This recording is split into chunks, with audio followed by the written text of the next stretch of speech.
చేర్చుకోవాలంటే యేసుక్రీస్తు వారిని ఎవరు చేర్చుకుంటే వాడు ధన్యులు.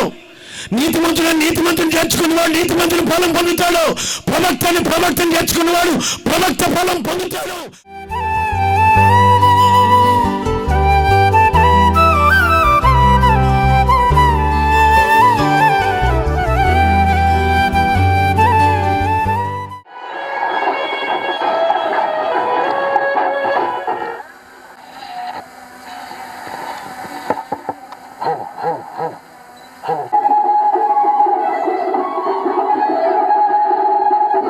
ఆశీర్వాదకరంగా జరిపించబడినట్లు దేవునికి స్తోత్రాలు చెల్లించు.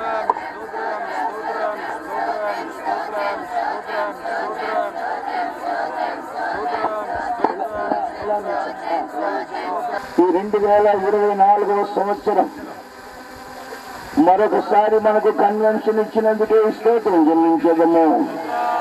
Praise the Lord, praise the Lord, praise the Lord, praise the Lord, praise the Lord.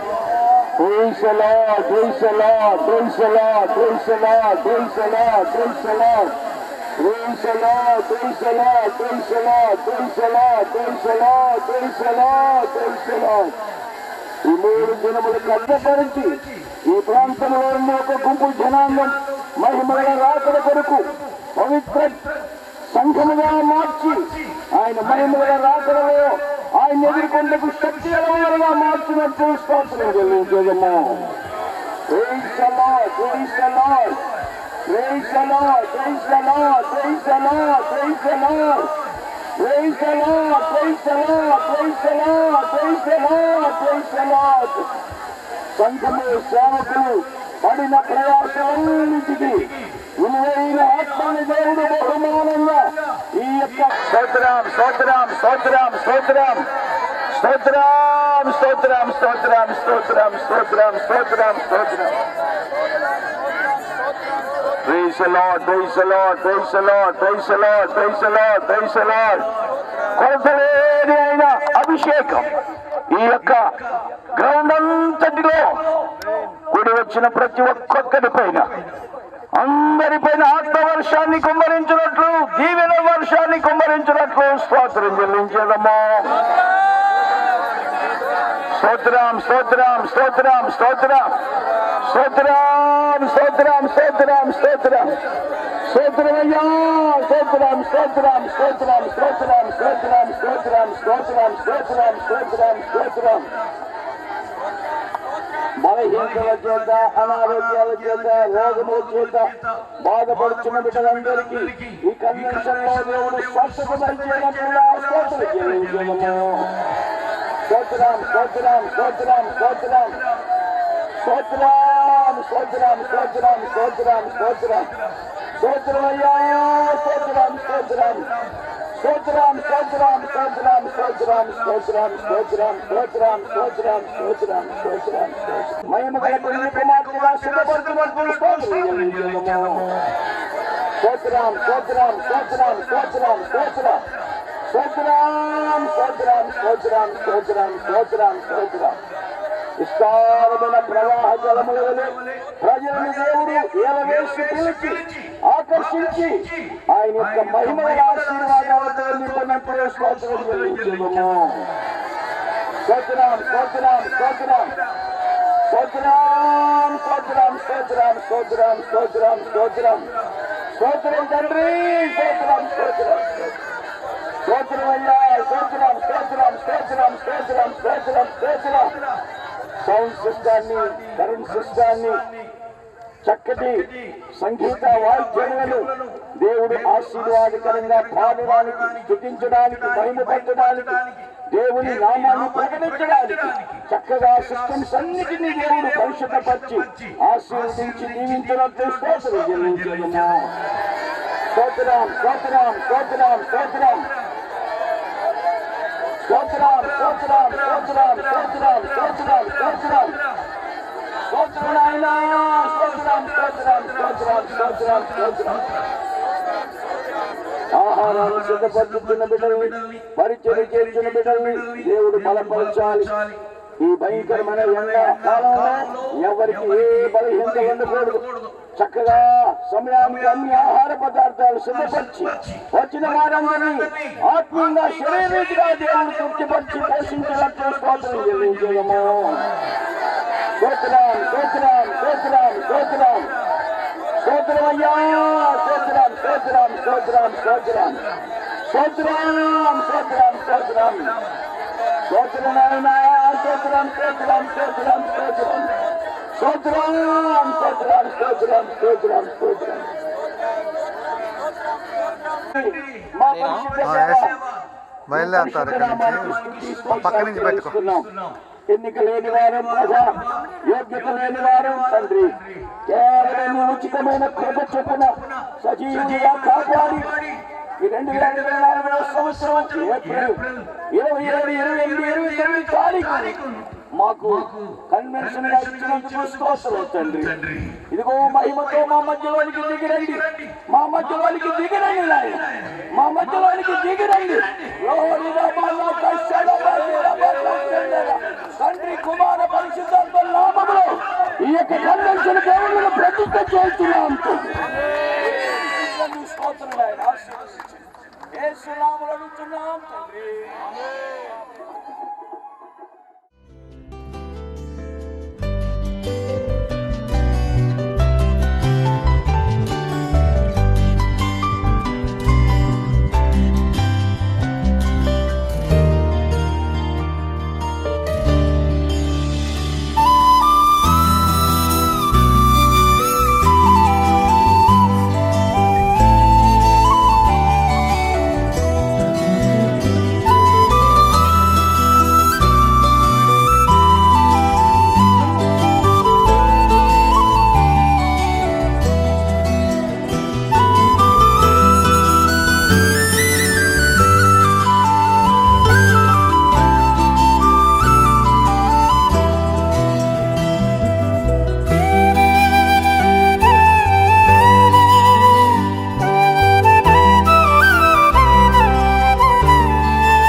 సాధ్యమే,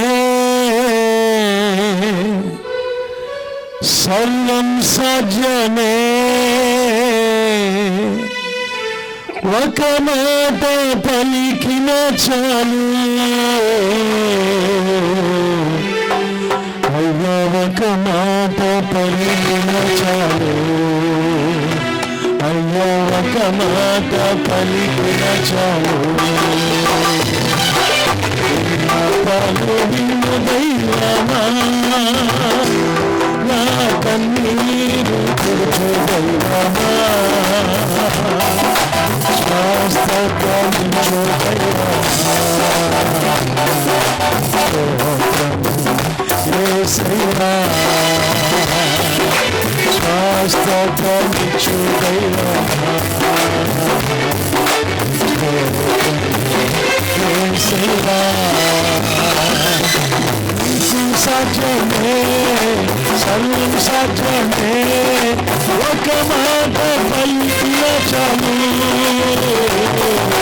నీకు సాధ్యమే, సర్వం సాధ్యమే. ఒక మాట పలికిన చాలు,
రేపు ఎల్లుండి కూడా చక్కని వాతావరణం ఇచ్చి దేవుని యొక్క మహాకృప మనల్ని ఆవరించినట్లుగా, ఈ స్థలంలో ఈ ప్రాంగణంలో అడుగుపెట్టిన ప్రతి కుటుంబం ఆశీర్వదించబడినట్లుగా, వారి చీకటి వెలుగుగా మార్చబడినట్లుగా, ప్రతి దీపం వెలిగించబడినట్లుగా దేవునికి స్తోత్రాలు చెల్లించదము.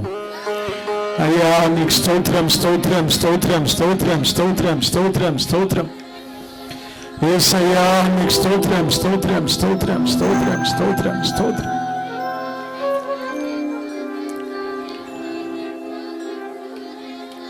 ఆమేన్.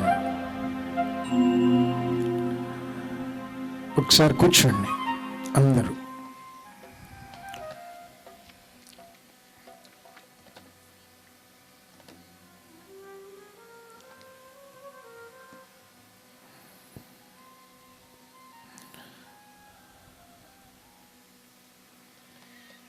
మన ప్రభు అయినటువంటి యేసుక్రీస్తు వారు ఆయన నోరు తెరిచి మాట్లాడినటువంటి మాటల్లో ఒక మాట ఇది. కొండ మీద కూర్చొని యేసు వారు సుమారు 5,000 మంది నుంచి 10,000 మంది జనం మధ్యలో యేసు వారు కొండ మీద ఒక రాయి మీద కూర్చొని నోరు తెరిచి మాట్లాడిన మాటల్లో ఒక మాట ఇప్పుడు మనం బ్యానర్ మీద ఉంది. 10 ధన్యతల గురించి చెప్పాడు ఆ అధ్యాయంలో. 10 ధన్యతల గురించి, అంటే అర్హులు అర్హులు అర్హులు అని, పరలోక రాజ్యానికి అర్హత కలిగిన వాళ్ళని చెప్పాడు. చెప్తూ చెప్తూ ఇంత గొప్ప మాట అనేసాడు ఆయన. నాకు ఆశ్చర్యం వేస్తుంది, ఈ వాక్యం చదివినప్పుడల్లా ఆశ్చర్యం వేస్తుంది నాకు. ప్రభువా, ఒక వీధికి వెలుగుగా ఉంటావని అనలా నువ్వు. ఒక వీధికి ఒక వీధంతా కనపడాలంటే ఆ లైట్కి ఎంత పవర్ కావాలి? చాలా పవర్ కావాలి. అయితే ఒక వీధికి అనలేదు ఆయన, ఒక ప్రాంతానికి, ఒక పల్లెటూరికి అనలేదు ఆయన. లేదు, ఒక పట్టణానికి అనలేదు. ఒక పట్టణానికి నువ్వు వెలుగని అనలేదు ఆయన. ఆ తర్వాత ఒక రాష్ట్రానికి నువ్వు వెలుగని చెప్పలేదు ఆయన. మన ఇండియాకి వెలుగని చెప్పలేదు ఆయన. ఆయన ఏమన్నాడంటే లోకానికి. చప్పట్లు కొట్టి గట్టిగా దేవునికి స్తోత్రం. ఇంత పవర్ మనం పొందుకోవాలంటే మనం ఏం చేయాలనే విషయాన్ని మీరు గమనించాలి, మనందరం కూడా గమనించాలి. ఇప్పుడు 10 అయిందండి టైము. సిటీ టైమే మెయింటైన్ చేస్తాను, మీకు తెలుసు. సాధ్యమైనంత వరకు సిటీ టైమే ఆమెన్ అనేస్తాను. చక్కగా కొన్ని మాటలు చెప్పి నేను ముగించేస్తానండి. రేపు ఆదివారం కదండి, ఆదివారం ఇక్కడే ఆరాధన జరుగుతుంది, ఈ గ్రౌండ్లోనే ఆరాధన జరుగుతుంది. రేపు ఆరాధన అయిన తర్వాత ఎవరైనా బాప్తిస్మాలకు ప్రేరేపణ ఉంటే ఆరాధన అయిన తర్వాత బాప్తిస్మాలు జరుగుతాయి. ఎవరైనా ప్రేరేపించబడి కొంతమంది అడిగారు, అయ్యా మేము బాప్తిస్మాలు తీసుకుంటామని. బాప్తిస్మాలు తీసుకునే వాళ్ళు రేపు ఆరాధనలో పాలు పొందండి. 10:30కి ఆరాధన స్టార్ట్ అయింది, 1 గంటకి అయిపోద్ది పగలు. మళ్ళా సాయంత్రం యథావిధిగా ఇదే గ్రౌండ్లో మీటింగ్ జరుగుతుంది. ఈ సంవత్సరం శనివారం, ఆదివారం, సోమవారం రావటం వల్ల కొంతమంది సేవకులు కూడా కొంచెం ఇబ్బంది, పరంజ్యోతి గారు కూడా చాలా ఇబ్బందికరంగా వచ్చారు ఇక్కడికి. చాలా దూరం కదా, మళ్ళీ ఆయన వెళ్తారు. ఇప్పుడు వెళ్ళి ఆరాధన చూసుకుని మళ్ళీ రావాలి. ఇప్పుడు అలాగనే చాలామంది సేవకులు శనివారం గనక కొంచెం మేము రాలేము, రేపు వస్తామని చాలామంది చెప్పారు.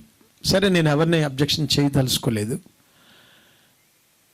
శనివారం ప్రాముఖ్యమైన రోజులు కనుక ఉపవాస ప్రార్థన జరుగుతాయి సంఘాలలో, అవి చూసుకొని ఆదివారం సిద్ధపడి సంఘాన్ని సరి చేసుకొని రావాలి కనుక సేవకులకి పర్వాలేదు అనిపించింది నాకు.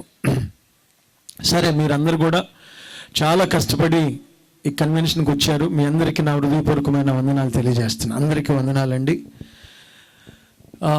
ఇప్పుడు ఆ లేఖనంలో యేసు ప్రభువారు మాట్లాడిన మాటలు ఒక ప్రత్యేకంగా కనబడుతున్నాయి. యేసు ప్రభువారు ఒక వ్యక్తి గురించి ప్రస్తావన చేశాడు బైబిల్లో. ఆ వ్యక్తి గురించి మీకు చెప్పాలని ఆశపడుతున్న మొదటి రోజు యోహాను సువార్త 5వ అధ్యాయంలో యేసు ప్రభువారు ఒక వ్యక్తి గురించి అతడు మండుచున్న దీపం అన్నాడు. ఈ మండుచున్న దీపం ఏంటో ఒకసారి చూద్దాం. యోహాను సువార్త 5:35 వచనం చదవండి. అతడు మండుచు ప్రకాశిస్తున్న దీపమై ఉండెను. మీరు అతని వెలుగులో ఉండి కొంతకాలము ఆనందించుట ఇష్టపడితిరి. ఇది యేసు ప్రభువారు ఒక వ్యక్తి గురించి చెప్తున్నాడు. అతడు మండుచున్నటువంటి వాడు, మండుచున్న దీపం వల్లే ఉన్నాడు అని అల్లా. మండుచున్న దీపమే అంటున్నాడు. పాల వలే అంటే దాన్ని పోల్చి చెప్పటం. ఇప్పుడు దీపం వలే అన్నాడా, దీపమై ఉన్నాడు అన్నాడా? దీపమై ఉండెను. దీపం వెలుగుకి గుర్తు. ఒక్కొక్కసారి పల్లెటూరులో ఊత పదం మాట్లాడతారు. ఏమనంటే కొంపలు ఆరిపోతాయండి అని. ఆరిపోవటం అంటే ఏంటి, వెలగటం అంటే ఏంటి? అసలు కొంప అంటే ఏంటి? ఇల్లు వెలిగించబడటం ఏంటి, ఆరిపోవటం ఏంటి? నేను ఆ దీపాల గురించి చెప్పుకుంటే ఈరోజు ఈ దీపం గురించి యేసు ప్రభువారు మాట్లాడుతున్న ఈ దీపం ఏంటి, ఇతడు ఇంత చక్కగా వెలగటానికి కారణం ఏంటి, ఇతని గురించి యేసు ప్రభువారే, సాక్షాత్తు యేసు ప్రభువారే ఇతని గురించి ఇంత సాక్ష్యం ఎందుకు ఇచ్చాడు, ఇతనిలో ఉన్నటువంటి ప్రత్యేకత ఏంటి, ఇతనిలాగా దీపంలాగా వెలిగించబడాలంటే మనలో ఏ లక్షణాలు ఉండాలి అనేది కొన్ని మాటలు చెప్తాను మీకు. మీరు ఒక్కొక్కటిగా రాసుకుని ఒక 3 పాయింట్లు చెప్తాను అతని గురించి. వీలుగుంటే ఒక 4 అంతే, ఒక 3 అనుకున్నా నేను. 3 పాయింట్లు మీకు చెప్తాను నేను. ఇప్పుడు ఇతరులు కూడా మన గురించి మండుచున్నాడు, ప్రకాశమానమైనటువంటి మండుచున్నాడు అనడానికి మనం ఎలా జీవించాలనే విషయాన్ని మనం నేర్చుకోవాలి. సహజంగా 10 మందికి వెలిగినివ్వాలి కానీ 10 మందిని ఆరిపోకూడదు. మన గురించి 10 మంది వెలిగించబడాలి, 10 కుటుంబాలు వెలిగించబడాలి, గ్రామాలు వెలిగించబడాలి, పట్టణాలు వెలిగించబడాలి, రాష్ట్రాలు వెలిగించబడాలి, దేశం వెలిగించబడాలి, ప్రపంచాలు వెలిగించబడాలి. ఈ వెలుగు గురించి యేసు ప్రభువారే, అసలు ప్రపంచానికి వెలుగు యేసు ప్రభువారే. ఆ వెలుగైనటువంటి దేవుడు ఒక వ్యక్తి గురించి ప్రస్తావించి మాట్లాడుతున్నాడు. నాకు ఆశ్చర్యం అనిపించింది. ప్రభా, నీవు ఇతని గురించి ఇంత మంచి సాక్ష్యం ఎందుకు చెప్పావని అతని గురించి ధ్యానం చేస్తే ప్రతి మనిషిని కూడా యేసు ప్రభువారు ఇలా వెలిగించడానికి ప్రతి ఒక్క మనిషికి ఒక అవకాశాన్ని ఇచ్చాడు ఆయన. చూడండి, ప్రతి మనిషికి ఒక అవకాశం ఇచ్చాడు. ఆ అవకాశాన్ని ఏంటో చూద్దాం. ఇప్పుడు 5వ అధ్యాయము 35 వచనం చదవండి. అతడు మండుచు ప్రకాశించుచున్న దీపమై ఉండెను. ఈ వాక్యములో ఇతడు, ఈ యోహాను అనే ఆయన ఒక పాస్టర్ గారి అబ్బాయి, ఒక సేవకుని కుమారుడు, ఒక యాజకుడు వాళ్ళ నాన్నగారు. ఉదయం సాయంత్రం నైవేద్య బలి సమర్పించేవాడు, దేవునికి యాగాలు చేసేవాడు. ఈ 12 గోత్రాల ప్రజల నిమిత్తమై అతను ప్రార్థన చేస్తూ ఉండేవాడు. చాలా కాలం అతను రిటైర్డ్ స్టేజ్కి వచ్చేదాకా అతనికి పిల్లలు లేరు. ఓ రోజున ధూపం వేయటానికి దేవుని సన్నిధి లోపలికి వెళ్ళాడు. అతి పరిశుద్ధ స్థలంలోకి వెళితే దేవదూత ప్రత్యక్షమై యోహాను తండ్రితో మాట్లాడుతుంది. దేవదూత ఒక శబ్దంతో మాట్లాడుతూ కంగారు పడిపోయాడు. కంగారు పడిపోయి ఆశ్చర్యంగా చూస్తున్నాడు. రేపు చెప్పి చదవండి మాటని. లోకాసు వార్త 1వ అధ్యాయం 12వ వచనం. లోకాసు వార్త 1వ అధ్యాయం 12వ వచనం. ప్రభువు దూత ధూపవేదిక కుడివైపున నిలిచెను. అతనికి కనబడగా జకర్యా అతను చూసి తొందరపడి భయపడిన వాడాయను. అప్పుడు ఆ దూత అతను చూసి, జకర్యా భయపడద్దు, నీ ప్రార్థన వినబడినది. నీ భార్య అయిన ఎలిజబెతుకు నీకు కుమారుని కనును. అతనికి యోహాను అని పేరు పెడతావు. అతడు ప్రభు దృష్టికి గొప్పవాడై ద్రాక్షారసం ప్రభు దృష్టిలో చాలా గొప్పవాడు అవుతాడు. ఊర్లో గొప్పవాడు, సమాజంలో గొప్పవాడు, ప్రజల్లో గొప్పవాడు, దేవుని దృష్టిలో గొప్పవాడు అవుతాడని ముందే అతను పుట్టక మునిపే దేవుడు అతని గురించి ప్రవచనం చెప్పేస్తున్నాడు. అయితే ఏం జరిగింది? వెంటనే ఇతడు కొంచెం అనుమానంగా అనుకున్నాడు. పాపం అవిశ్వాసం వచ్చింది. ముసలివాడిని అయ్యాను, నాకేం పిల్లలు పుడతారు అనుకున్నాడు. వెంటనే దేవుడు అతన్ని దర్శించాడు. తన భార్యని ఎలిజబెత్ని దర్శించాడు. గర్భం వచ్చింది ఆమెకి. అయితే కడుపులో 6 నెలల పిండంగా ఉన్నప్పుడు ఒక సంఘటన జరిగింది. ఎలిజబెత్ గర్భంలో 6 నెలలు పిండముగా ఈ బాప్తీసునిచ్చు యోహాను ఉన్నాడు. 6 నెలలు కడుపులో, 6 నెలలు బయట కాదు. ఈ 6 నెలల సమయంలో ఒక సంఘటన జరిగింది. 6 నెలలు పిల్లోడిగా లోపలున్నప్పుడే అతను సంపూర్ణం కాకమునిపోయి అతని జీవితంలో ఒక సంఘటన బైబిల్లో రాయించాడు దేవుడు అతని గురించి. తల్లి గర్భంలో 6 నెలలు ఉన్నాయి అతనికి. ఎలిజబెత్ మరి ఒక వందనము వినగానే ఆమె గర్భములో శిశువు గంతులు వేసను. చూద్దాం, ఇక్కడ రాయబడిన మాట ఏంటంటే, ఎలిజబెత్ గర్భములో ఉన్నటువంటి బాప్తిస్మిచ్చు యోహాను 6 నెలలు వచ్చినాయి అప్పటికి. 6వ నెల ఆమెకి.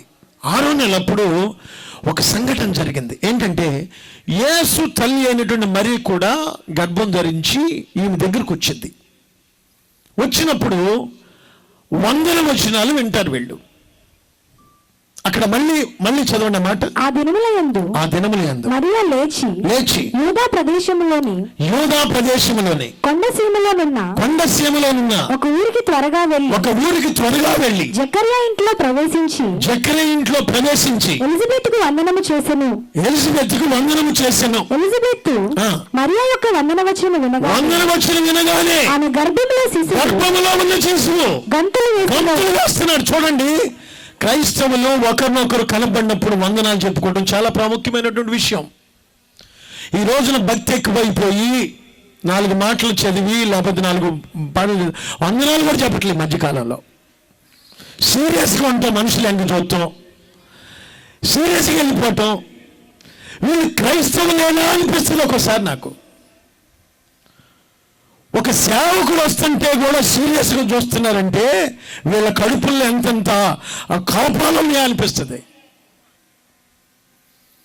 నవ్వుదామన్న నవరాల్లో సీరియస్గా, ఎంత సీరియస్ అంటే అంత సీరియస్గా. వీళ్ళు ఆశీర్వదించబడలేరు. ఎవరైనా సరే క్రైస్తవుడైన తర్వాత, క్రీస్తు రక్తంతో కడగబడిన తర్వాత అతనికి ఉన్నటువంటి ఒకే ఒక విధేయత ఏంటో తెలుసా? ఎవరికైనా సరే విధేయత కలిగి 100 వచనం చెప్పడం నేర్చుకోవాలి. లేకపోతే అతనిలో సంస్కారం లేదు, ఆమెలో సంస్కారం లేదు, భక్తి లేదు. పైకి మాత్రమే క్రైస్తవ్యం అనే పేరు వాళ్ళకి. సీనియర్ నేను చెప్పటం ఏంటి, జూనియర్ నువ్వు చెప్పటం ఏంటి? దేవుని సన్నిధిలో వీళ్ళన్నీ కూడా వేస్ట్.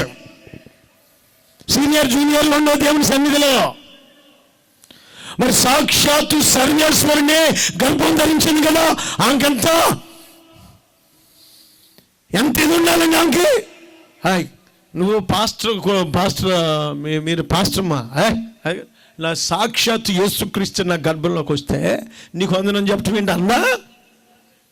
అనలేదు, అందామా? ఎందుకంటే అంటే ఆమె కడుపుని యేసుప్రభు ఎందుకు వస్తాడు? ఆమె చాలా విధేయురాలు, దయగలిగిన స్త్రీ, స్త్రీలలో ఆశీర్వదించబడిన ఆమె, ప్రత్యేకించబడిన స్త్రీ. ఆమె వందనం చెప్పగానే ఈమె కడుపులో, ఎలిజబెత్ పాస్టర్మ కడుపులో ఉన్నటువంటి ఒక శిశువు గంతులేస్తున్నాడు. ఎందుకో తెలుసా? నా యేసును గూర్చి నేను ఎప్పుడు ప్రకటించాలి లోకానికి, ఆయన వెలుగును ప్రపంచానికి చాటాలి, ఆయన నీతిని, ఆయన పరిశుద్ధతను, ఆయన యథార్థతను, పరలోకం నుంచి వచ్చినటువంటి వెలుగు, నిజమైన వెలుగు, పరిశుద్ధమైన వెలుగు, ఆయన సువార్తను ఎప్పుడు ప్రకటించాలి అని గంతులేస్తున్నాడంట ఆయన. కడుపులో ఉండగానే ఎంత రోషం అంటే చూడండి, కడుపులో ఉంటేనే ప్రభా నేను ఎప్పుడు వెళ్ళాను పరలోకపు వార్త నేను చెప్పాలి, లోకానికి నిన్ను చాటాలి, నీ ప్రేమను చాటాలి, నీ దయను చాటాలి, నీ త్యాగాన్ని చాటాలి, నీ రక్తము గురించి చాటాలి, నీ ప్రాణముల గురించి చాటాలి. ప్రపంచ రక్షణార్థమై నువ్వు చేసే త్యాగము ప్రపంచానికి తెలియపరచాలి. తల్లి గర్భములో 6 నెలలు ఉన్నప్పుడే అతనుకున్న ప్రతిష్టది. అందుకని అతడు దీపమై ఉన్నాడంట. దేవుడు యేసుక్రీస్తు వారు చెప్తున్నాడు అతని గురించి. మీరు అనుకునే మాటలు పిల్లలు తల్లి గర్భంలో 6 నెలల నుంచే వింటారు. మీరు అనుకున్నారు కాక వీడికేం తెలుసు అని. 6 నెలల నుంచే స్టార్ట్ అయిపోద్ది, వాళ్ళు వింటారు. ఇతని దీపం అవటానికి మొట్టమొదటి కారణం పిండముగా ఉన్నప్పుడే నీ కన్నులు నన్ను చూశాయి అని వాక్యం సెలవిస్తుంది. పిండముగా ఉన్నప్పుడు ఆయన కన్నులు మనం చూసినప్పుడు ఆయన మహిమపరిచే గుణం బాప్తిస్మం ఇచ్చే యోహానులో ఉంది. చప్పట్లు కొట్టండి గట్టిగా, దేవునికి స్తోత్రం. పిండముగా ఉన్నప్పుడే, నేను పిండమునై ఉండగా నీ కన్నులు నన్ను ఆయన చూసినప్పుడు, బాప్తిస్మం ఇచ్చే యోహాను చూసినప్పుడు, బాప్తిస్మం ఇచ్చే యోహాను కడుపులోనే దేవుని సంతోషిస్తున్నాడు, దేవుని తల్లిని సంతోషిస్తున్నాడు. 100 వచనం వినగానే సంతోషంతో ఉప్పొంగిపోతున్నాడు. పసిబిడ్డగా ఉన్నప్పుడే దేవుని మహింపరిచాడండి, పిండముగా ఉన్నప్పుడే మహింపరిచాడు. చూడండి, మీరు మొదటి నుంచి ప్రార్థన చేసుకుంటూ వాక్యం చదువుతూ దేవుని గురించి సువార్త, దేవుని పాటలు నువ్వు గర్భం ధరించినప్పటి నుంచి స్టార్ట్ చేస్తే నీ పిల్లలు కూడా అదే తీరులోకి వస్తారు, అదే తీరులో గొప్పవారు అవుతారు, అదే తీరులో ఉన్నతమైన స్థితికి వెళ్తారు, మంచి పేరు గొప్పవాడు అవుతాడని రాయబడింది బైబిల్లో. కనుక చిన్నప్పుడే దేవుని మహిమపరచడానికి పూనుకున్నాడు అతడు. మన వైపు కూడా పిండంగా ఉన్నప్పుడు చూసుంటాడు, మనమైతే దేవుని మహిమపరచలేదు. అతడు పిండముగా ఉన్నప్పుడే దేవుని మహిమపరిచాడు. ఈ రోజున 60-70 సంవత్సరాలు వచ్చిన దేవుని మహిమపరచడం రాని మనిషికి ఆ పిండాన్ని చూసి నేర్చుకోవాలి మనం. దేవుడిచ్చి నువ్వు బ్రతికెందుకు, ఎందుకు బ్రతుకుతున్నా, ఎందుకు జీవిస్తున్నా అనే మనుషులకు తెలియనటువంటి ఈ స్థితిలో ఉన్నటువంటి మనుషులకు ఇప్పుడు బాప్తిసం ఇచ్చి యోహాను చూసి మనం ఒక అనుభవాన్ని నేర్చుకోవాలి. ఏంటంటే ఆయన పిండముగా ఉన్నప్పుడు ఆయన కన్నులు చూసినప్పుడు ఆయన మహిమపరిచాడు. చప్పట్లు కొట్టి గట్టిగా దేవునికి స్తోత్రం కలుగును గాక. రెండవదిగా ఇతడు మండుచున్న దీపం అవడానికి కారణం ఏంటంటే అతన్ని నువ్వు ప్రవక్తవా అని అడిగారు. కాదన్నాడు. నువ్వు ఏలియావా అని అడిగారు. కాదన్నాడు. మరి ఎవరని అని అడిగాడు. ఎవరు ఆయన గురించి ఏమని రాయబడింది బైబిల్లో? ఒక శబ్దం అంటే ఆయన పేరు. ఆయన గురించి బాప్తిసం ఇచ్చి యోహాను గురించి రాయబడింది, అరణ్యములో కేకలు వేయుచున్న ఒకని శబ్దము. రేపని చెప్పండి. లోకసువార్త 3వ అధ్యాయం 3వ అధ్యాయం 6వ వచనం. అరణ్యములో కేకలు వేయుచున్న ఒకని శబ్దము. ఒకని శబ్దము. అతడు అనేకులు వచ్చి చూసి వెళ్తున్నప్పుడు శాస్త్రులు వస్తున్నారు, పరిసయ్యులు వస్తున్నారు, జ్ఞానులు వస్తున్నారు, ధర్మశాస్త్రోపదేశకులు వస్తున్నారు, రాజులు వస్తున్నారు, గొప్పవారు వస్తున్నారు. అరణ్యంలో అతను చూసి వెళ్తున్నారు. అతని వస్త్రాలు తగ్గింపు, అతని నడక తగ్గింపు, అతను వేసుకున్నటువంటి అతను తినే ఆహారం తగ్గింపు, తాగే నీరు తగ్గింపు, అతను ఉంటున్న స్థలం కూడా తగ్గింపు. అతను ఉంటున్న స్థలం ఒక చెట్టు, అతను ఉంటున్న స్థలం ఒక ఓట పక్కన, ఒక నది ప్రక్కన. అతను ఉంటున్న స్థలం అరణ్యం, గుహల్లో, కొండల్లో ఉన్నట్టుగా మనం చూస్తున్నాం. అది ఒక పెద్ద కోటను ఆశ్రయించలేదు. అతడు తగ్గింపు ఏంటంటే దేవుని కొరకు ఎక్కడో ఒక చోట ఈ కాస్త జీవితాన్ని ఎల్లబుచ్చుదామనే తగ్గింపు అతల్లో ఉంది. ఈ రోజున మనం గొప్పలు చెప్పుకుంటున్నటువంటి రోజులు ఇవి. పెద్ద పెద్ద కోటల్లో ఉండాలని, పెద్ద పెద్ద వాటిల్లో భవనాల్లో ఉండాలని ఆశపడుతున్నటువంటి రోజులు. కానీ అతడు దేవుని నిమిత్తమై సమస్త తల్లిని విడిచిపెట్టాడు, తండ్రిని విడిచిపెట్టాడు, స్థలాన్ని విడిచిపెట్టాడు, ఇల్లుని విడిచిపెట్టాడు. అరణ్యంలోనికి రాత్రి పగళ్ళు, గుట్టల్లో, లోయల్లో, కొండల్లో దేవుని నిమిత్తమై ప్రాణంతో సహా ద్వేషించుకొని క్రీస్తు నిమిత్తమై అతడు అరణ్యంలోకి వచ్చేసాడు. తర్వాత అతని పేరు చెప్పటానికి కూడా ఇష్టపడలేదు. చప్పట్లు కొట్టి గట్టిగా దేవునికి స్తోత్రం. ఒక శబ్దాన్ని అన్నాడు అంతే. యోహానాని చెప్పలేదు అతడు. యోహానాని చెప్పటానికి కూడా ఇష్టపడలేదు ఆయన. తన పేరు బయటకు రాకూడదని దేవుని సన్నిధిలో ఇష్టపడుతున్నాడు అతడు. ఎవరికి చెప్పట్లేదు ఆయన. ఆయన పంపినటువంటి ఒక కేక, నేను ఒక శబ్దాన్ని అన్నాడు అంతే. ఇతనిలో ఎంత తగ్గింపు ఉందంటే అతడు యేసు ప్రభువారు అతని దగ్గరకు వచ్చి బాప్తిసం ఇవ్వమంటే ఒక మాట అన్నాడు ఆయన. యేసు ప్రభువారే ఈ బాప్తిసం ఇచ్చి యోహాను దగ్గరకు వచ్చి బాప్తిసం ఇవ్వమని చెప్తాడు. అప్పుడు బాప్తిసం ఇచ్చి యోహాను ఏమంటాడు తెలుసా? ప్రభువా, నీ చెప్పులు టచ్ చేయటం కూడా నేను తగిన వాడిని కాదు, యోగ్యత అర్హత లేని వాడిని, నేను నీకు బాప్తిసం ఇవ్వటమా? అతని త్యాగము, అతని ప్రతిష్ట, అతని వైరాగ్యము దేవునికి ఇష్టమైన. దేవుని కొరకు బ్రతుకుచున్నవాడు, దేవుని కోసం సమస్తాన్ని విడిచిపెట్టిన వాడు, దేవుని కోసం తగ్గించుకున్నవాడు. యేసు ప్రభువు అంటున్నాడు, నీ చెప్పుల వారు టచ్ చేయడానికి నాకు పరిశుద్ధత చాలదు, నీతి లేదు, యథార్థత లేదు, యోగ్యత లేని నన్ను నీ బాప్తిసం ఇవ్వమంటున్నావని అడుగుతున్నాడు. నిజమేనండి, యేసు క్రీస్తు వారికి బాప్తిసం ఇచ్చిన చేతులంటే ఎంత అదృష్టమో అతనికి. నాకు ఆశ్చర్యం అవుతుంది ప్రభువుకి బాప్తిసం ఇచ్చిన చేతులని. ఆయన ఎంత తగ్గింపు కలిగితే, ఎంత విధేయత కలిగితే, యేసు ప్రభువారు చెప్తాడు, బాప్తిసం ఇచ్చి స్త్రీ కనిన నరుల్లో బాప్తిసం ఇచ్చి యోహాను కంటే గొప్పవాడు పుట్టలేదు అని చెప్పాడు. ఎందుకు ఇంత గొప్పతనం అంటే యేసు ప్రభువు అంటున్నాడు, అయ్యా నీ చెప్పుల వారుందే దాన్ని టచ్ చేయటానికి కూడా నేను తగిన వాడిని కాదు నాయన. ఆయన చెప్పుల వారిని విప్పుటకు నేను పాత్రులను కాను. నేను పాత్రుని కాను.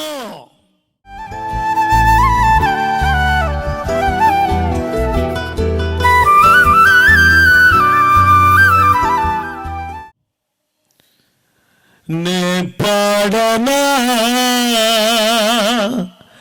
కొనియాడనా,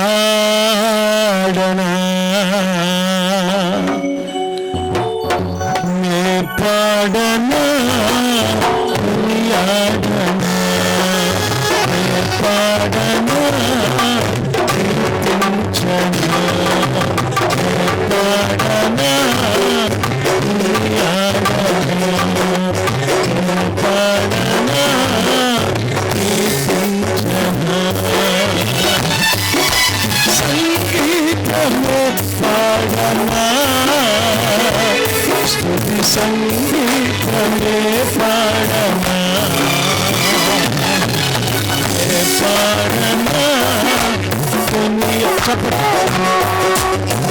పాడనా కొనియాడనా, పాడనా కొనియాడనా.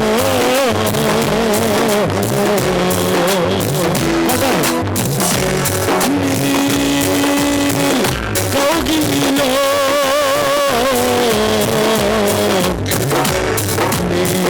కౌగిలిలో నన్ను దాచావయ్యా,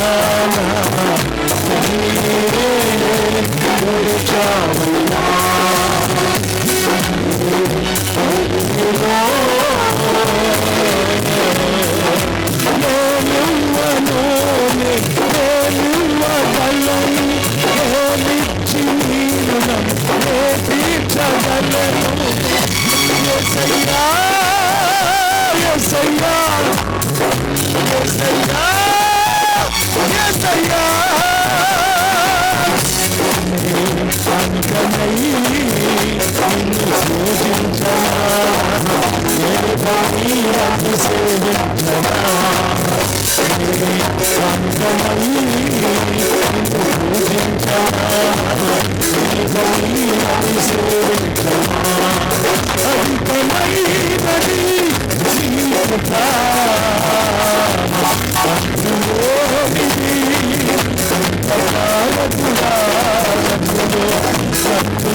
యేసు ప్రభువు అంటున్నాడు, బాప్తిస్మం ఇవ్వు అంటే నువ్వు రా అన్నట్టుగా చూడకుండా ఏమంటున్నాడు తెలుసా? ప్రభా, నీకు నేను బాప్తిస్మం ఇవ్వటానికి తగిన వాడిని కాదు.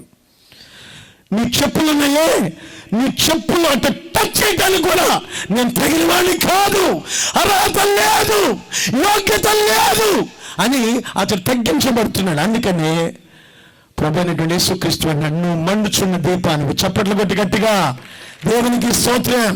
ఎంత తగ్గించబడితే అంత మండుతూ ఉంటాం మనం. ఎంత విధేయతకి వెళితే అంత విధేయత నుంచి దేవుడు పైకి తెస్తాడు. ఆత్మ విషయమై దీనత్వము కలిగిన వాడు ధన్యుడు రాయబడిందండి వాక్యం.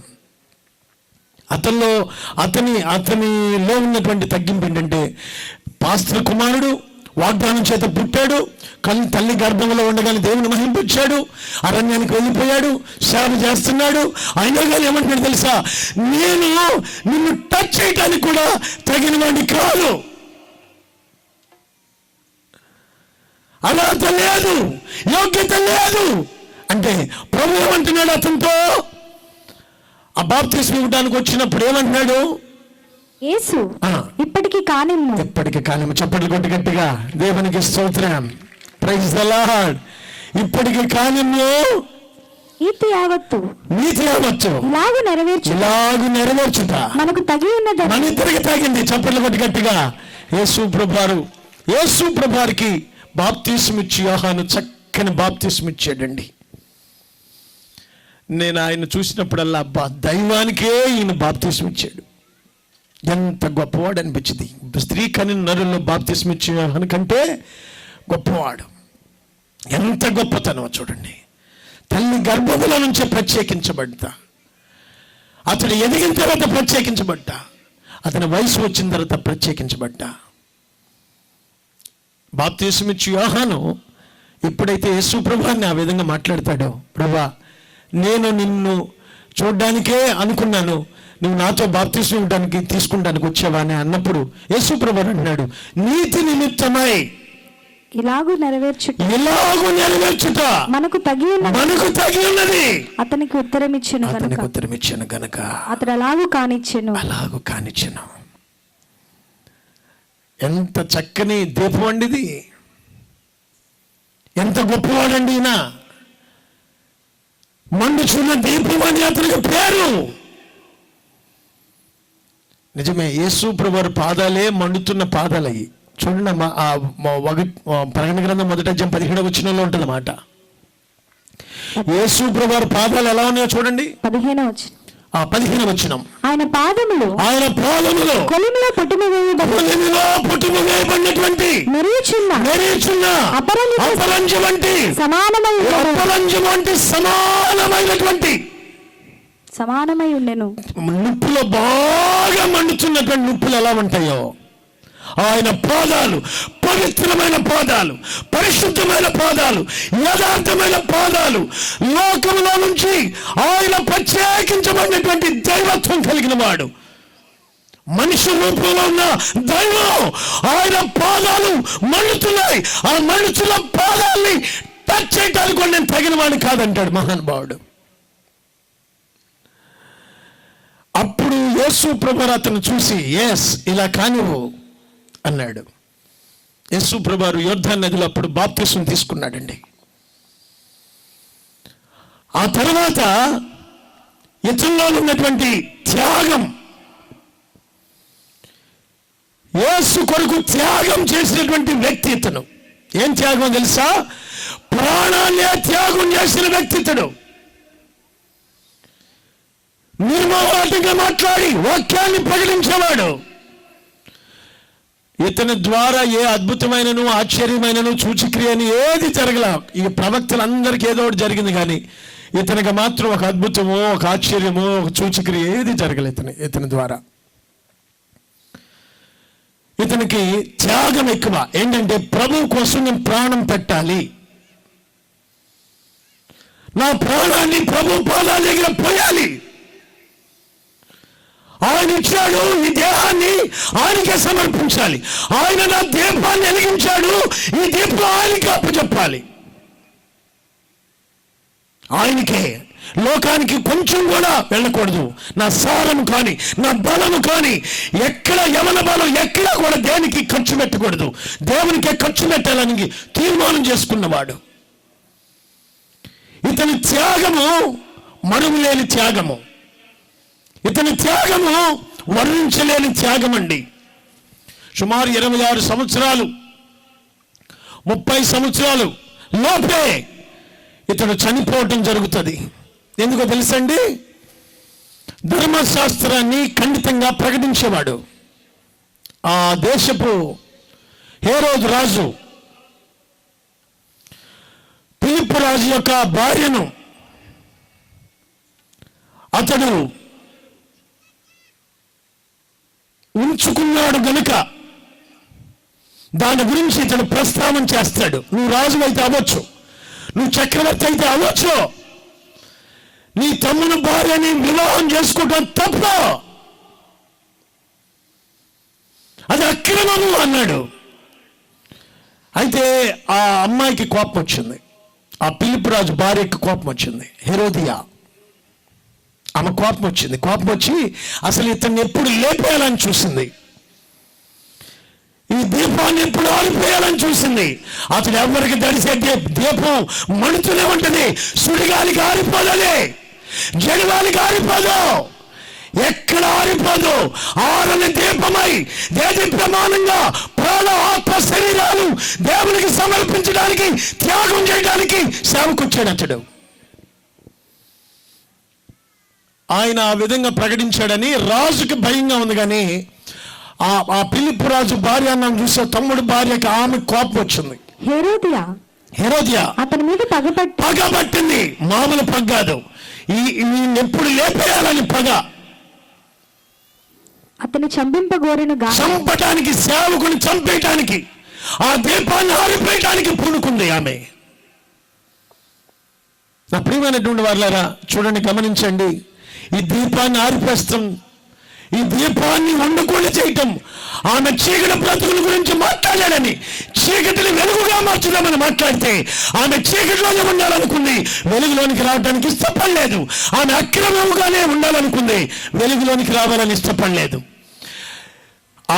బాప్తిస్మం ఇచ్చి యోహాను ఒకటే తీర్మానం చేశాడు, ఎస్, నీ నిమిత్తం ప్రాణమైన పెడతాను, నీవు చేస్తున్న మమ్మాటికి అక్రమం అన్నాడు. అంతే.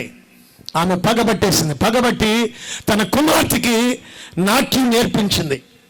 బాగా నాట్యంలో బాగా ఆరితేరేటట్టుగా నాట్యం నేర్పించి, ఒక రోజున ఆ రాజుగారు పుట్టినరోజు అప్పుడు తన కుమార్తెను నాట్యానికి పంపిస్తుంది. రాజుగారిని మెప్పించే నాట్యం చేస్తుంది. అప్పుడు ఆ రాజు ఏమంటాడంటే, నీవు నన్ను మెప్పించావు కనుక నీకేం కావాలో కోరుకో, నేను ఇచ్చేస్తానంటే, అప్పుడు తల్లి దగ్గరికి వెళ్ళిద్ది. ఆ కుమార్తె తల్లి దగ్గరికి వెళ్ళి, మమ్మీ, రాజుగారు నన్ను ఏం కావాలో కోరుకోమంటున్నాడు, ఏం అడగనంటే తల్లి ఆలోచించి ఆమె చెవిలో చెప్తుంది, నా కుమార్తె, ఒక దైవజనుడు ఉన్నాడు, అతడు వెలుగంట, అతడు దీపమై ఉన్నాడంట, వాడు నన్ను అక్రమముగా మాట్లాడుతున్నాడు, వాడు బిసాడంతా, వాడు చచ్చిపోవాలి, వాడి తల నరికి ప్లేట్లో పెట్టుకుని తీసుకురమ్మని రాజునని చెప్పింది. చూసారండి ఎంత ఘాతుకానికి ఆమె పాల్పొందిందో, దీపాన్ని ఆరిపేయటానికి. మోమాటం కలిగిన ఈ రోజున సంఘాలలో మోమాటం కలిగిన బోధలు, మనుషులకు తగిన బోధలు, మనుషులు పోలిన బోధలు, అవి ఉండకూడదని మనం చేస్తున్నాను. ఖండితంగానే చెప్పాలి, క్రమంగానే ఉంచాలి, సంఘాలని క్రమ పద్ధతిలోనే నడిపించాలి. ఎలా పడితే అలా నడిచినాక నియమం లేకుండా పోరాటం కాదు. నీకు నియమం ఉండాలి. క్రీస్తు రక్తానికి నియమం ఉంది, క్రీస్తు రక్తానికి నీతి ఉంది, క్రీస్తు రక్తానికి పరిశుద్ధత ఉంది, క్రీస్తు రక్తానికి యథార్థత ఉంది. ఆ యథార్థత కోసం ఈ బాప్తిస్మం ఇచ్చి యోహాను బలైపోతున్నాడు. ఇప్పుడు అంటున్నాడు, అవసరమైతే నీ కేక్ స్థానంలో నేను బలైపోతా, నువ్వు చేస్తున్న మమ్మాటికి తప్పే అని చెప్పి ఛాలెంజ్ చేసినాడు. ఇచ్చినప్పుడు ఆ తల్లి ఆ బిడ్డకి చెప్పిన మాట ఏంటంటే, పిల్లలకి నేర్పిన మాట, సేవకుని చంపి తీసుకురమ్మంటాం. ఇటువంటి తల్లులు ఉండొచ్చా? ఇటువంటి కుమార్తెలు ఉండొచ్చా? ఏమండి, సేవకులను చంపి చరిత్రకి ఎక్కినటువంటి స్త్రీ ఏమే, కూతురికి సేవకుని చంపమని నేర్పిన స్త్రీ ఏమే. ఈ కుటుంబాలు, ఇటువంటి కుటుంబాలను దేవుడు క్షమిస్తాడండి? క్షమాపణ ఉందా వీళ్ళకి? దీపాన్ని ఆరిపేసేదాకా నిద్రపోలేదు ఆమె. అయితే రాజుకి ఇష్టం లేదు, యోహాన్ని చంపడం ఇష్టం లేదు, భయంగానే ఉంది రాజుకి. అయితే అందరిలో మాట ఇచ్చాడు గనక ఆ రాజు ఏం చేశాడు? రాజు బహుగా దుఃఖపడ్డాడు. కానీ తాను పెట్టుకున్న ఒట్టు నిమిత్తమును, ఎందుకండి అది ఆ ఒట్టు ఎందుకండి? అసలు దరిద్రపాటికి ఒట్లేస్తారు, దరిద్రపాటి కట్టుబడి ఉంటారు కొంతమంది, దరిద్ర ప్రేమలు కట్టుబడి ఉంటారు. మాటిచ్చి ఏదో మనం నీతిమంతులైనట్టు. ఏమండి, ఈ ప్రేమలు దరిద్రపు ప్రేమలు కాదండి, పాడు చేసే ప్రేమలు, సేవకులు నాశనం చేసే ప్రేమలు, సేవకులు ఆర్పేసే ప్రేమలు. నీ దీపాన్ని వెలిగించుకోవాలంటే యేసు క్రీస్తు వారిని ఎవరు చేర్చుకుంటే వారు ధన్యులు. నీతిమంతుని చేర్చుకున్నవాడు నీతిమంతుని ఫలం పొందుతాడు. ప్రవక్తని చేర్చుకున్నవాడు ప్రవక్త ఫలం పొందుతాడు. ఆ ఇల్లు యోగ్యమైందైతే సమాధానం ఆ ఇంట్లో నిలుస్తుంది. చప్పట్లు కొట్టి గట్టిగా దేవునికి స్తోత్రం కలుగును గాక. ప్రవక్తను చేర్చుకుంటే ప్రవక్త ఫలం, ప్రవక్తను చంపితే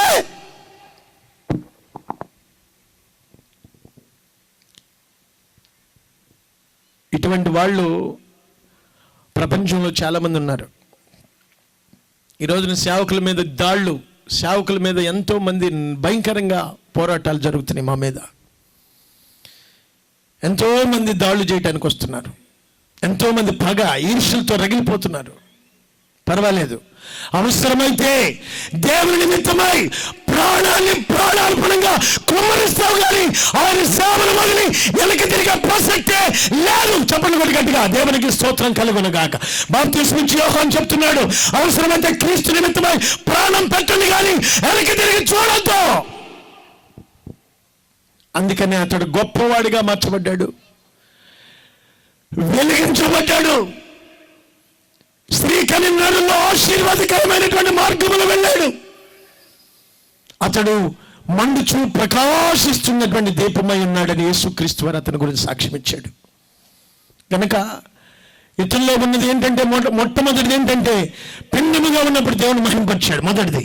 రెండవది, అతడు ఎదిగిన తర్వాత బాప్తిస్మిచ్చు ఆ బాప్తిస్మా ఇస్తున్నటువంటి ఆ స్థలములో యేసుక్రీస్తు వారు నిమిత్తమై నీ పాదాలు పట్టుకొని నేను టచ్ చేయటానికి కూడా, నీ చెప్పులు వారు ముట్టుకుంటానికి కూడా నేను తగిన వాడిని కాదన్నాడు. అయితే యేసుప్రభువు అతను బాప్తిస్మం ఇవ్వమన్నాడు, బాప్తిస్మం ఇచ్చేశాడు.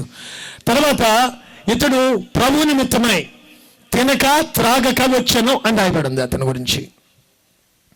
మనిషి కుమారుడు తినుచు త్రాగుచూ వచ్చాడు కానీ బాప్తిస్మం ఇచ్చి యోహాను తినకయు త్రాగకయు వచ్చాను గనుక అతడు తాగాళ్లే కానీ అతి కొద్దిగా, అది లెక్కలోకి రాలేదు. అతడు తేనెను తిన్నట్లుగా ఉంది కానీ అది లెక్కలోకి రాలేదు. దేవుని నిమిత్తమై నీతి నిమిత్తమై ఆకలి తప్పుకొని నీతిని సాధించేవాడు మనుచున్న దీపమై ఉన్నాడు. చప్పట్లు కొట్టి గట్టిగా దేవుని నిమిత్తమై దేవుని కావాలని, దేవుని నీతి కావాలని, దేవుని పరిశుద్ధత కావాలని, దేవుని యథార్థత కావాలని, జీవగ్రంథంలో పేరు పరలోక రాజ్యం పౌరులుగా ఉండాలంటే నీతి నిమిత్తమై తినకయు త్రాగకయు దేవుని నిమిత్తమై పస్తులుండి జాగరణలు చేసి ప్రార్థన చేసి కుటుంబ నిమిత్తమై వెలిగించే వారు ఎవరైతే ఉంటారో వారు వెలిగించబడిన వారు. చప్పట్లు కొట్టు దేవుని నామానికి స్తోత్రం కలుగును గాక. వాళ్ళు వెలిగించబడిన వాళ్ళు, కుటుంబాన్ని మీరు వెలిగించేవాళ్ళు, మీ పిల్లలు వెలిగించేవాళ్ళు. కానీ ఆరిపేసుకోవద్దని మనం చేస్తున్నాను. ఇప్పుడు బాప్తిస్మం ఇచ్చి యోహాను గురించి యేసుక్రీస్తు వారు ఒక అద్భుతమైన మాట చెప్తున్నాడు. ఏంటి తెలుసా? అతడు తినకయు త్రాగకు వచ్చాడు నా నిమిత్తమై, నీతి నిమిత్తమై, సువార్త నిమిత్తమై. పెద్ద కేకలేసేవాడు. పాప ఆయనకి ఎంత ఓపిక కావాలో చూడండి. అతడు తినకుండా త్రాగకుండా దేవుని నిమిత్తమై ప్రాణత్యాగం చేసి అతడు వాక్యం చెప్తుంటే వచ్చి బట్టలు వచ్చి అతన్ని తల నరికేసి ఒక ప్లేట్లో పెట్టి ఆ ప్లేట్ని తీసుకెళ్ళి ఆమెకిచ్చారు. ఎంత గొప్ప సాక్ష్యం అంటుంది. అవసరమైతే నీకు తలంచను, నువ్వు చక్రవర్తి కావచ్చు, రాజు అవ్వచ్చు, నీకు తలంచను యేసు నిమిత్తమై నీతి నిమిత్తమై ప్రాణం పెడతానని ఆ ప్రాణాన్ని పెట్టి కేకుగా ఆ రోజున పుట్టినరోజు అప్పుడు రాజుకు బలైపోయాడు. అప్పటి నుంచి నేను ఆ వాక్యం చదివిన దగ్గర నుంచి నా పుట్టినరోజులు గిట్టినరోజులు ఏం చేసుకోండి. నేను ఆ పుట్టినరోజు కేకులు అవి ఏం చేయను. నేను నా దేవుని నిమిత్తమై నేను ప్రాణాన్ని, ఆత్మను, శరీరమును ఆయనకి సమర్పించాలి తప్ప సుఖంగా ఈ కేకులు, ఈ దీపాలు ఆరిపోయి, దీపాలు ఎప్పుడు ఆరిపోతాయి, మనం ఆరిపోకుండానే ఆరిపోతాయి. కొవ్వొత్తులు వెలిగించి ఆరిపోతారు చూసారా? ఈ ఆరిపోతే ఎందుకు? తొందరగా ఆరిపోవాలనా? మనం ఆరిపోతాం, ఎప్పుడో ఆరిపోతాం మనం ఆరిపోయకుండానే. ముందే ఆరిపేసుకోవటం ఎందుకు? అందుకని ఆ కేకులు నేను ఈ ఊర్లో కాదు, ఈ ప్రాంతంలో ఎవరు తీసి 70 కేజీలు కేక్ చేయించినాడు నేను. తెలుసునండి, 70 కేజీలు కేక్ చేయించాను నేను. ఒకప్పుడు నేను వాక్యం చదివిన తర్వాత ఆ వాక్యం నాతో మాట్లాడింది. వద్దిక ఈ పుట్టినరోజులకి సేవకులు బలైపోయి కేకుగా మార్చబడ్డారు. నేను కూడా ఆయన చేతిలో విరిచిన రొట్టె వలె మార్చబడి అనేకులకు ఆహారంగా మార్చబడాను. చప్పట్లు కొట్టి గట్టిగా దేవునికి స్తోత్రం. ఈ రాత్రికాల సమయంలో నీవు కూడా ప్రభు కోసం ఆకలి దప్పులు కొని అనేకులను ప్రభు వైపు తిప్పితే నీవు కూడా దేదీప్యమానంగా వెలిగించబడిన ఒక దీపానివి. నేను దీపంగా మార్చబడాలి. నా కుటుంబం, నా పిల్లల్ని నేను వెలిగించుకోవాలని ఆసక్తి కలిగిన వాళ్ళంతా లేచి నిలబడి కోసం ప్రార్థన చేస్తాను. సుడిగాలిలోనైనా జడివానలోనైనా ఆరిపోదులే ఆరిపోదులే ఆరిపోదులే నీవు వెలిగించిన దీపము, వెలిగించిన దీపము, నీవు వెలిగించిన దీపము, వెలిగించిన దీపము,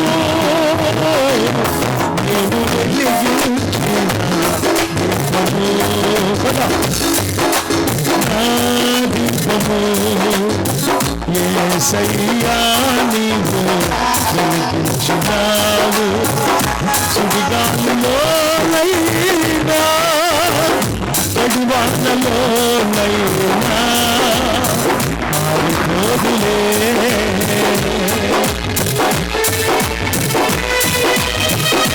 ఆరని దీపమై సమానమై నా మృగల కోవిలపై దీపాల తోరణమై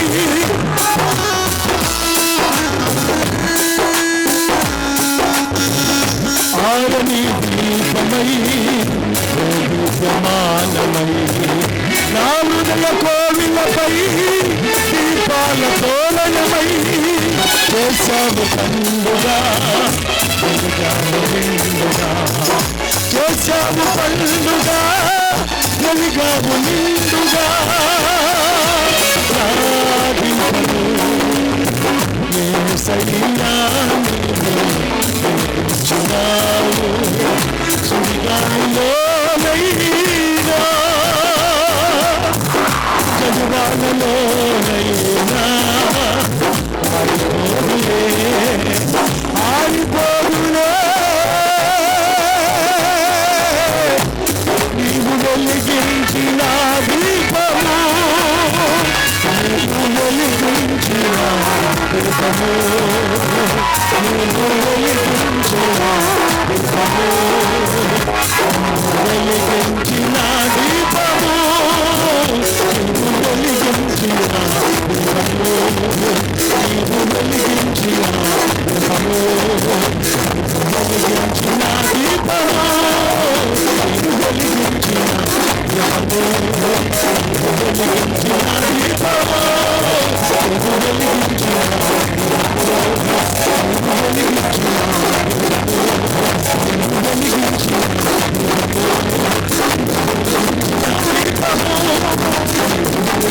వెలిగించిన దీపము, నీవు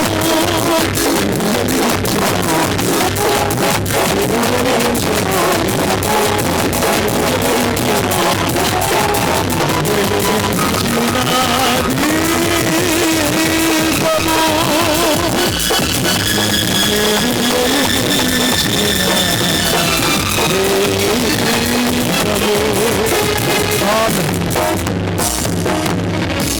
పరిశుద్ధుడా, ప్రేమగల మా పరలోకపు తండ్రి, ఈ మొదటి రోజు మొదటి రాత్రి మీరు మాట్లాడిన విధానం మరి స్తోత్ర. మా జీవితాలు మేము సరి చేసుకుంటాం నాయన. పెండముగా మన దగ్గర నుంచే నేను స్తుతించాను. ఆయన ఎదిగిన తర్వాత ఎంతో తగ్గించుకున్నాడు. ఆ తర్వాత ప్రాణత్యాగం చేసినాడు ఆయన మీ సేవ నిమిత్తమే. నాయన నీ కొరకు ఆకలి తప్పుకున్నాడు. నాయన నీ కొరకు ఆకలి తప్పులు కొని అనేకులను వెలిగించి, మేము వెలిగించబడి అనేకులు వెలిగించినట్లుగా మా పేర్లు జీవ గ్రంథాల్లో, గొర్రెపిల్ల జీవ గ్రంథాల్లో రాసి అనేకులు పేర్లు జీవ గ్రంథాల్లో, గొర్రెపిల్ల జీవ గ్రంథాల్లో లిఖించినట్లుగా పరలోక రాజ్య ప్రభువులుగా ఇక్కడున్న ప్రతి ఒక్కరిని వెలిగించండి ప్రభునికి స్తోత్రాలు. ఒకవేళ బాప్తిస్మాలు లేని వాళ్ళైతే ప్రేరేపణ పుట్టించిన ఆయన బాప్తిసం తీసుకొని నీ మహిమలు రాకడానికి సిద్ధపడినట్టు సహాయం చూపండి. తగ్గింపును కలుగు చేయనైనా నీతి నిమిత్తమై ఆకలి తప్పుకొని నీ వైపు చూసే భాగ్యాన్ని ఈ ప్రాంత ప్రజలందరికీ అనుగ్రహించండి. ఈ ప్రాంతంలో ఉన్న ప్రతి కుటుంబాన్ని దేదీప్యమానంగా వెలిగించండి. ఇక్కడున్న బిడ్డలను దేదీప్యమానంగా వెలిగించండి. సేవకులను వెలిగించండి. సంఘాలను వెలిగించండి. ప్రభా మీకు స్తోత్రాలు. రేపు ఎల్లుండి కూడా మీరు మా పక్షాన్ని మాట్లాడండి. మీ బాహు చేత మాట్లాడండి ప్రభా. యెహోవాస్తము సాహస కార్యాలు చేయను మీ లేఖనాలు బట్టి ప్రార్థిస్తున్నాను. సాహస కార్యాలు చేసి చక్కని వాతావరణాన్ని ఇచ్చి ఏ ఆటంకాలు లేకుండా మా పక్షాన్ని మీరు నిలబడి నడిపించమని నాయన ఇక్కడ నిలబడిన ప్రతి ఒక్కరి పేర్లు జీవ గ్రంథాల్లో గొర్రెపల్లి జీవ గ్రంథాల్లో లిఖించమని ప్రార్థన సన్నిధిలో చేర్చుకోమని కష్టపడుతున్న బిడ్డలందరినీ దీవించండి. యేసు నామములో అడుగుచున్నాను పరమ తండ్రి. తండ్రి అని దేవుని ప్రేమ, కుమారుడైన యేసుక్రీస్తు వారి కృప, పరిశుద్ధాత్మ కన్యని సహవాసం ఇప్పుడు ఎప్పుడు సదాకాలం మనందరితో నడిపించును గాక. ఆమేన్. అందరికీ వందనాలండి.